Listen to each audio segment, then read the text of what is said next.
tudo bem? Eu sou a professora Gessilda Esteves, responsável pela disciplina de Fundamentos da Contabilidade, e estou aqui para te lembrar que chegou o momento da sua revisão. Estamos muito perto da sua primeira avaliação, a sua AV1. Vamos relembrar, melhor dizendo, tudo aquilo que você já viu neste período? Então, na sua unidade 1, o que foi que você já estudou? A sua unidade 1, relembrando, ela é uma introdução ao ensino da contabilidade. Nesse sentido, o que é que ela traz para você? Ela traz conceitos, definições, o campo de atuação da contabilidade, os seus usuários, a sua abrangência, os princípios, postulados e convenções. Então, a sua unidade 1 é uma unidade que vai te levar a começar a compreender todo o arcabouço contábil, né? Sabemos que a contabilidade é uma ciência voltada para o controle do patrimônio das organizações, das pessoas, né? E também voltada para mapear a evolução desse patrimônio, ou seja, como que essa riqueza da organização, da pessoa, ela se forma. A contabilidade, ela tem vários campos de atuação. Eu tenho contabilidade pública, contabilidade societária, contabilidade financeira, contabilidade bancária, contabilidade securitária, contabilidade agroindustrial, contabilidade de custos, contabilidade comercial. Ou seja, a contabilidade, ela traz para você um conjunto enorme de áreas de abrangência onde ela pode estar inserida, né? Então, ela pode estar inserida dentro de organizações financeiras, ela pode estar inserida dentro de organizações securitárias, ela pode estar inserida dentro do ambiente público, ela pode estar inserida dentro das sociedades. Sociedades essas que podem ou não ter fins lucrativos, ou seja, onde há uma formação do patrimônio, onde há uma manifestação dessa riqueza que precisa ser mapeada, evidenciada, mensurada, ali a contabilidade está, né? A contabilidade também é regida por um conjunto de princípios, postulados e convenções. O que é isso? São princípios que regem a contabilidade como um todo, ou seja, tem aspectos relacionados à própria formação da organização, o princípio da entidade, a separação dos patrimônios, né? O postulado da continuidade, que estabelece que as organizações, elas existem hoje, pretendem continuar continuamente, gerando patrimônio, gerando riqueza. Princípio da competência, que estabelece que as transações são realizadas independente de pagamentos ou recebimentos, da oportunidade, que traz o aspecto da utilidade da informação, da tempestividade da informação. Enfim, ela traz diversos elementos relacionados aos princípios. É importante que você relembre esses aspectos relacionados à sua unidade 1. Aqui temos mais ou menos os seus primeiros 5 temas que você estudou e é importante que você releia todo o conteúdo.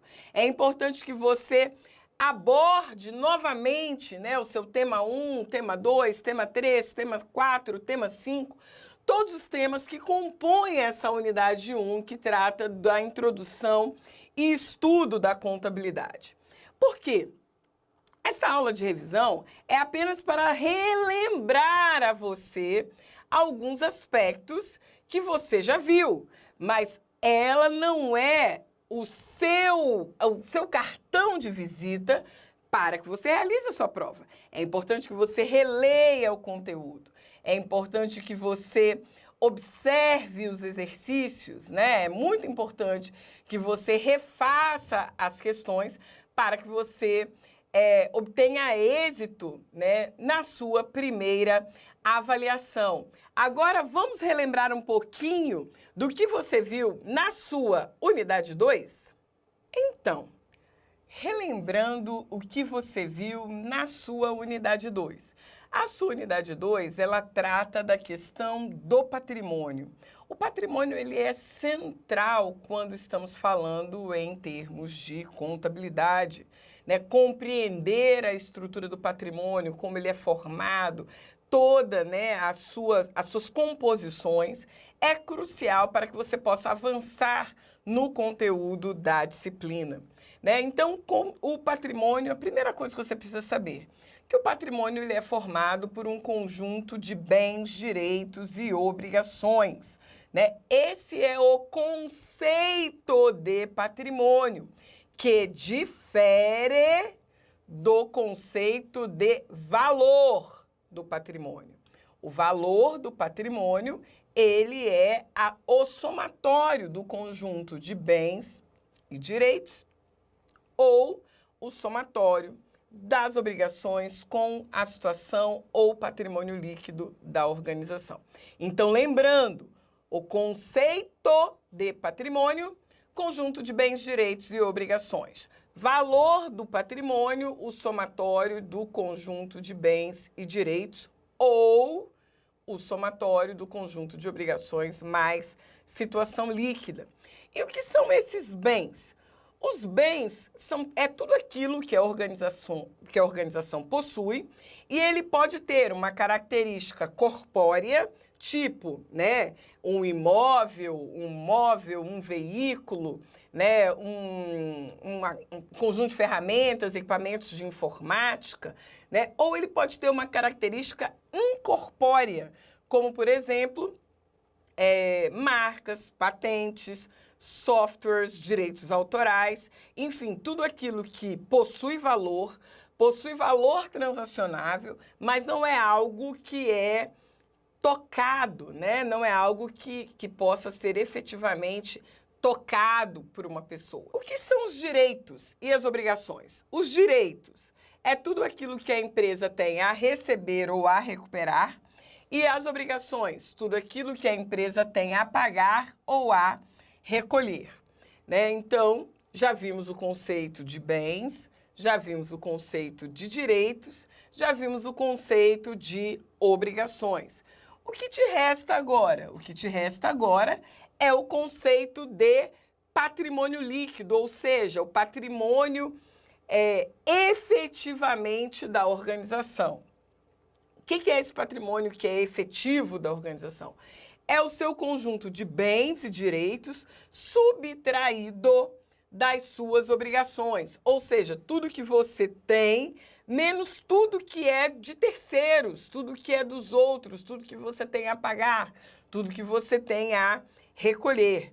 Este é o conceito de patrimônio líquido da organização. É importante também lembrar um conceito que eventualmente vocês possam ter visto, que chama-se patrimônio total à disposição da empresa. O que é o patrimônio total à disposição da empresa? Ele é o seu somatório do capital de terceiros, suas obrigações, mais o somatório do capital efetivamente próprio, que é a situação líquida ou patrimônio líquido. Então, relembrando, na unidade 2, você vê todo o conteúdo relacionado ao patrimônio, você vê as questões relacionadas aos conceitos de patrimônio, de bens, direitos, obrigações, né? Você vê também o conceito de patrimônio líquido, né? E também o conceito de patrimônio à disposição da empresa. Um elemento importante para encerrarmos essa unidade é o conceito de equações patrimoniais. O que é isso? A situação líquida da organização ou patrimônio líquido da organização, ele pode ter várias características. Que características são essas? Ele pode ser um patrimônio superavitário, positivo, um patrimônio bom, onde o seu conjunto de bens e direitos supera o volume das suas obrigações. Então, nós temos a primeira equação patrimonial chamada de situação superavitária, situação positiva, situação boa. Temos também uma equação patrimonial onde o conjunto de bens e direitos ele se equivale às obrigações. O que é isso? Tudo que você possui é suficiente apenas para pagar as dívidas que você possui. Então, temos aí uma situação nula, uma situação neutra. E a última equação patrimonial, que é uma equação que representa uma situação negativa, uma situação deficitária. Que situação é essa? Onde o seu conjunto de bens e direitos não é suficiente para atender às suas obrigações, né? Então, temos aí 3 situações clássicas dentro da contabilidade. Agora, uma coisa que você não pode esquecer em termos de equação patrimonial é a equação fundamental da contabilidade. O que é essa equação fundamental da contabilidade? É você lembrar que o ativo, ou seja, o seu conjunto de bens e direitos, ele é igual ao quê? Ao seu passivo, às suas obrigações, mais o seu patrimônio líquido, ou você pode ter aprendido com o nome de situação líquida. Essa é a equação fundamental da contabilidade. Ou seja, o que é importante é que o ativo, ele sempre deve ser superior, obviamente, ao passivo. Por quê? Porque se o ativo for superior ao passivo, isso significa que você tem uma situação positiva, uma situação líquida superavitária boa. Como nós vimos, existem situações onde esse ativo ele é apenas igual ao passivo e situações onde esse ativo ele é menor que o passivo, né? Essa situação, essas equações ou essas variações da equação patrimonial são elementos muito importantes para que você compreenda o desenrolar dessa estrutura da unidade 2, porque aí já estamos avançando para aquilo que você vai ver na próxima unidade, que é a sua unidade 3, que vai tratar lá de aspectos relacionados à teoria das contas. Mas, por hora, vamos ficando por aqui. E o que a gente vai ver agora? Para você fazer aquele esquenta bem legal para a sua V1. Vamos ver alguns exercícios? O senhor Constanildo Furtado ficou decepcionado com o relatório apresentado pelo contador, pois sua fazenda, Pau d'Água, apresentou prejuízo no período. O auditor Vivaldino Dinâmico constatou que havia uma série de defeitos na contabilidade. O principal deles, argumentou o auditor, é que todos os gastos do senhor Constanildo e de sua família estavam contabilizados como se fossem gastos da fazenda Pau d'Água. Neste caso, o contador deixou de obedecer uma regra contábil importantíssima. Indique qual é essa regra e como deverá ser feita a contabilidade. Então, o que nós temos nesse exercício? Nós temos aquilo que se chama de mistura dos patrimônios, ou seja, eu tenho os gastos da fazenda Pau d'Água e os gastos da família do senhor Constantinildo. Então, o que a gente tem? A gente tem mistura de gastos, a gente tem mistura de patrimônios, a gente tem ali uma bagunça em termos de bens, direitos e obrigações. Qual foi o princípio, ou melhor, o postulado que deixou de ser atendido? Ficou claro que o que deixou de ser atendido foi a questão da entidade. Por quê? Porque ela faz a separação entre patrimônios, né? Aquilo que seria o patrimônio da pessoa versus aquilo que seria o patrimônio da fazenda, da organização. Como que a contabilidade deveria ser feita? Deveria ter sido feita de forma que os gastos fossem registrados de forma separadas, relacionados aos patrimônios devidos, ou seja, o gasto da família registrado como uma despesa da família dentro dos recursos da família, dentro da estrutura do patrimônio, né, da família, da estrutura de bens, direitos e obrigações da família. E aquilo que fosse efetivamente relacionado à fazenda, né, que fossem gastos da fazenda, etc., deveria ser registrado como um gasto da fazenda Pau d'Água. Espero que você tenha acertado. Vamos para a nossa próxima questão. A empresa Espertinha S.A. comprou um terreno por 150 mil, sendo que o valor de mercado era de 230 mil. Se o profissional contábil registrasse pelo valor maior, não estaria obedecendo qual princípio? Prudência, entidade, oportunidade ou competência? Então vamos lá. A primeira coisa que a gente tem aqui nessa questão é entender, né, alguns elementos importantes. Primeiro, se a transação custou 150 mil, o seu registro, apesar do valor de mercado ser de 230 mil, o seu registro deve ser por qual valor? Deve ser pelo valor de 150 mil, ou seja, ele deve evidenciar o valor efetivo da transação. Aqui nós temos algumas questões, né? O princípio da prudência, ele vai estabelecer que os ativos, eles são registrados, né, pelo menor valor e os passivos, eles são registrados pelo maior valor. Mas aqui ainda tem um outro elemento, né? Que elemento é esse? O valor original da transação, ou seja, por quanto efetivamente o terreno foi comprado. O terreno foi comprado efetivamente por 150 mil. Logo, os dois princípios que melhor evidenciam esse registro são o princípio da prudência, porque ele estabelece que os ativos são registrados sempre, se há dúvida sobre o valor de registro, são registrados sempre pelo menor valor, ou, se o princípio da prudência não for o mais adequado, o registro pelo valor original, ou seja, a transação foi realizada pelo valor de 150 mil. No rol das suas respostas, a melhor resposta é princípio da prudência. Espero que você tenha acertado. Vamos para a nossa próxima questão.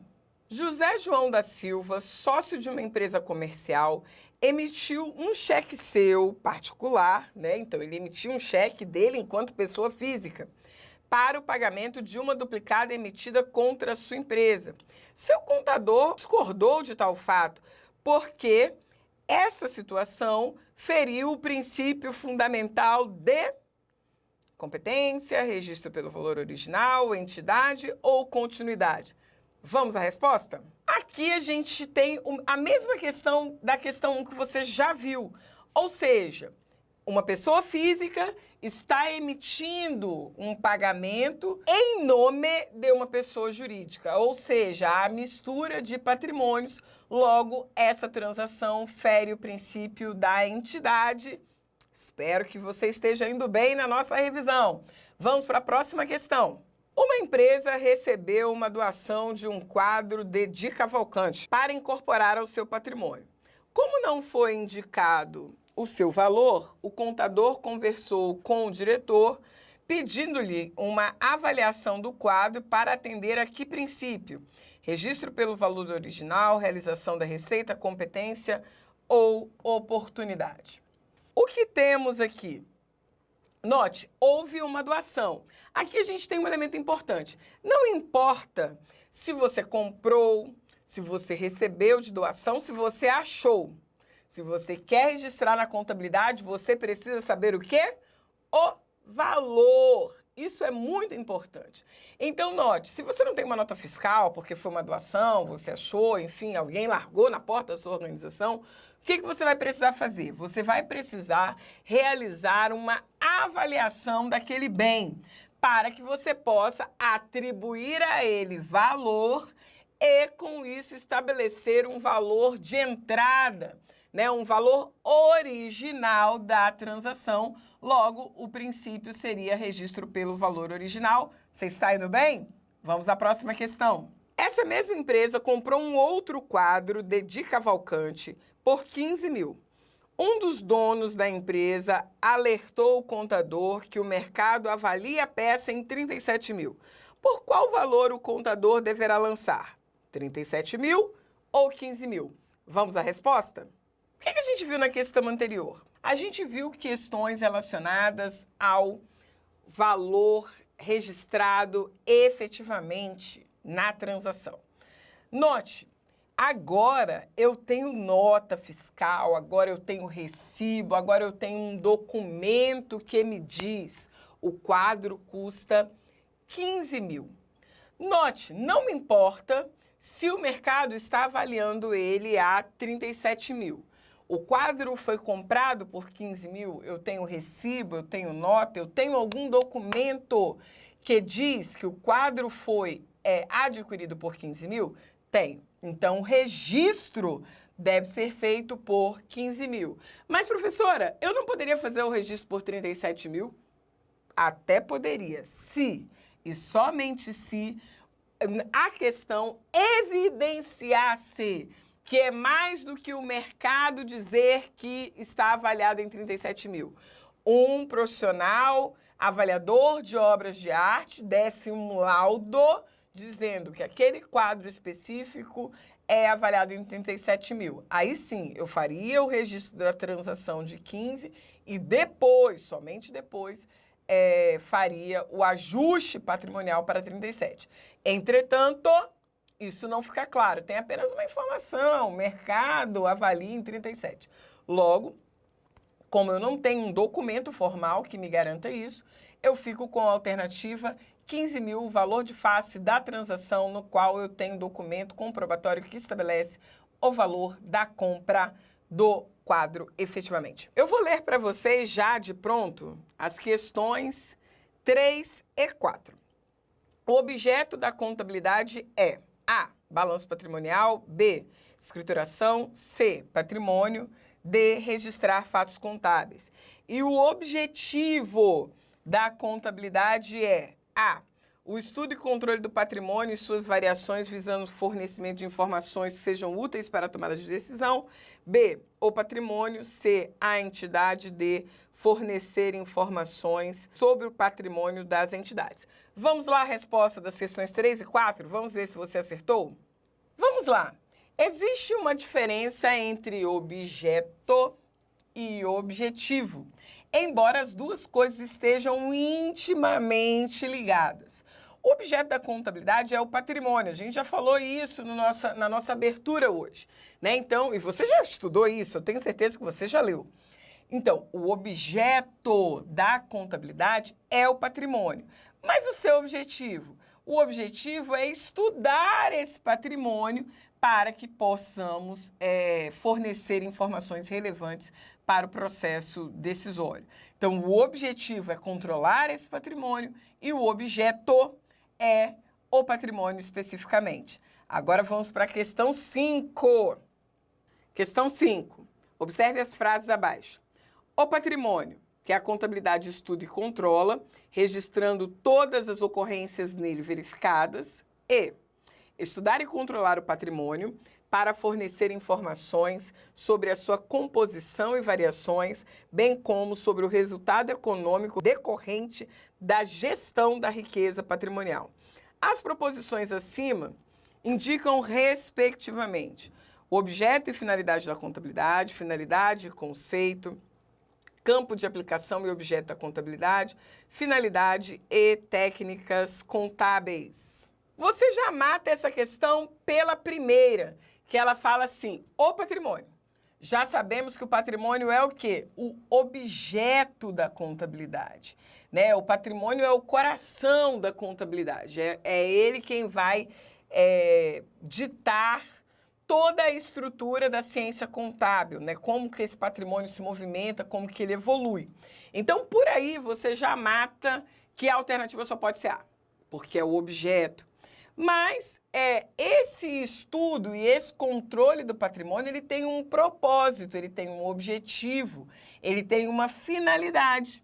Logo, alternativa A, objeto, é finalidade da contabilidade. Vamos para a nossa próxima questão. Considerando que a contabilidade está voltada para o controle e obtenção das informações acerca das entidades econômico-administrativas, marque a opção que indica as pessoas para quem a contabilidade não tem nenhum interesse. Um acionista de uma empresa da qual detém apenas uma ação. Os diretores de uma empresa cujo objeto social está relacionado a semoventes. O que é isso? São animais, tipo vaca, boi, essas coisas. O sócio de uma cooperativa que está em processo falimentar, ou seja, o cara está falindo, e aí, será que a contabilidade é importante? E os depositantes de conta corrente de bancos. Vamos à nossa alternativa? Perceba que a contabilidade, quando a gente está falando de usuário da contabilidade, a gente tem que perceber essa relação do usuário com a informação contábil. Via de regra, quem são os principais usuários da contabilidade? Sócios, diretores, administradores, funcionários, governos, credores, né, bancos, que se estiverem interessados em emprestar dinheiro, clientes para saber se faz ou não faz negócio, né? Essas são as pessoas que estão interessadas na informação contábil, né? Uma pessoa comum, um cliente pequeno, né, ou uma pessoa comum da sociedade, via de regra, ela não vai estar interessada na informação contábil, né? O que às vezes pode ser até um erro. Graças a Deus a gente tem vivido bons tempos no Brasil, mas eu sou uma pessoa pré-senhora, sou do tempo que banco quebrava, né? Então, note, no conjunto de alternativas que nós temos, a alternativa que, em tese, né, você poderia colocar como a mais correta seria os depositantes de conta corrente de um banco. Né? A gente vive hoje no Brasil um momento onde os bancos não estão quebrando, graças a Deus. Mas dificilmente um correntista comum vai ficar lá fuçando, entrando na internet para verificar os balanços, os relatórios de administração, os relatórios de auditoria do banco onde ele tem conta corrente. É uma pena, deveria fazer, mas definitivamente não é muito o perfil e ele não é um usuário potencial da informação contábil. Então, alternativa D. Próxima questão. Descreva as características quantitativas e qualitativas da informação contábil, incluindo o seu conceito base. Vamos lá. Vamos lá. Em termos de característica da informação contábil, basicamente temos duas. Aquelas chamadas de características qualitativas de melhoria ou características qualitativas puras e simples e as características qualitativas fundamentais ou características quantitativas. Essas são as características da informação contábil. As características quantitativas ou qualitativas fundamentais, elas são duas: representação fidedigna e relevância. Né? A relevância, como o próprio nome já diz, tem a ver com a informação ser útil, né? A informação ser material, aquela informação realmente ser importante para dar base, né, para a informação contábil. A representação fidedigna tem a ver com a informação ser neutra, a informação representar a realidade, a informação estar livre de erro. Então, esse é um elemento importante. As características qualitativas de melhoria ou apenas qualitativas são 4. Comparabilidade, verificabilidade, tempestividade e compreensibilidade. Comparabilidade, a informação precisa ser comparável. Tempestividade, a informação precisa ser tempestiva, oportuna. Não adianta nada eu ter uma informação maravilhosa de 10 anos atrás. Essa informação precisa ser de hoje. Ela precisa ser compreensível, ou seja, os usuários da contabilidade precisam ver aquela informação e precisam compreendê-la. E ela precisa ser verificável, ou seja, eu preciso ter algum documento de suporte que dê origem a essa informação. Vamos para o nosso penúltimo exercício. Qual a natureza, devedora ou credora, e a classificação, ativo ou passivo, das contas abaixo relacionadas? Então, o que você vai estar vendo aí na sua tela? Você vai estar vendo um quadro onde eu tenho lá elementos: capital social, clientes, ICM a recolher, fornecedores, tributos a recuperar, aplicações financeiras, títulos a pagar, veículos, imóveis e salários a pagar. Então, você viu, né, na imagem anterior, um quadro contendo as informações sobre diversas contas, né, diversos elementos patrimoniais. E aí eu estou pedindo para você identificar se as contas são devedoras ou credoras e se elas são contas de ativo, passivo ou patrimônio líquido. Né? A primeira coisa importante para relembrar aqui é que as contas de ativo, elas têm saldo devedor. E as contas de passivo e patrimônio líquido, elas têm saldo credor, via de regra. Mais para frente você vai descobrir que não é sempre assim, mas agora, tempo de leitinho, é assim. Ativo, saldo devedor, passivo IPL, saldo credor. Então vamos lá. Capital social. Capital social, ela é uma conta de saldo credor, por quê? Porque estamos falando de patrimônio líquido. Clientes é uma conta de saldo devedor, que estamos falando de ativo. ICMS a recolher. Essa expressão é uma expressão que cada vez menos tem sido usada, né? As pessoas acabam usando tributos a pagar. Mas o nome clássico da conta, que vem lá do direito romano, é a recolher. Logo, ICMS a recolher, ou entre parênteses aqui, ó, pagar, ele tem saldo credor, porque ele é passivo. E os tributos a recuperar, saldo devedor, porque ele é ativo. Vamos lá. As aplicações financeiras. Aplicações financeiras representam direitos que você possui, logo elas são ativos. Se elas são ativo, saldo devedor, ativo. Títulos a pagar é uma obrigação que você possui, saldo credor, passivo. Veículos é um bem que você possui, saldo devedor, ativo. Imóveis é um bem que você possui, saldo devedor, ativo. E salários a pagar, se é a pagar, saldo credor, passivo. Ok? Espero que você esteja indo bem na nossa revisão. E agora vamos para a nossa questão final relacionada ao primeiro bloco de revisão relacionados à unidade 1 e 2. Represente graficamente, apure a situação líquida em 1000, considerando as seguintes contas. BCM, ou Banco Conta Movimento, 500, móveis e utensílios 30, duplicatas a pagar 30, veículos 100, financiamentos a pagar 550. Com base nas informações, diga o que você considera da situação dessa empresa. Então, o que nós temos aqui? Nós temos um conjunto simples de contas, né? A conta banco, móveis, veículos, duplicatas a pagar e financiamentos a pagar.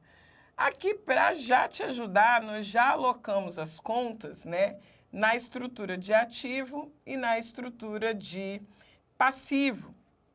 E já evidenciamos o saldo total. Por quê? Porque o total do ativo é sempre igual ao total do passivo total ou passivo exigível mais patrimônio líquido. Então, nós já evidenciamos aqui, né? Que lembra que na revisão eu falei para você que o valor do patrimônio, né, ele é composto pelo somatório de bens e direitos ou pelo somatório das obrigações mais a situação líquida ou patrimônio líquido. Logo, se o total do ativo deu 630, né, porque 500 mais 30, 530 mais 100, 630, qual vai ser o total do passivo? Não temos dúvida. O total do passivo precisa ser igual a 630. Mas vamos ver quanto é que está dando esse somatório? 30 com 50 dá 580. 580 é menor que 630. Por quê? Porque a situação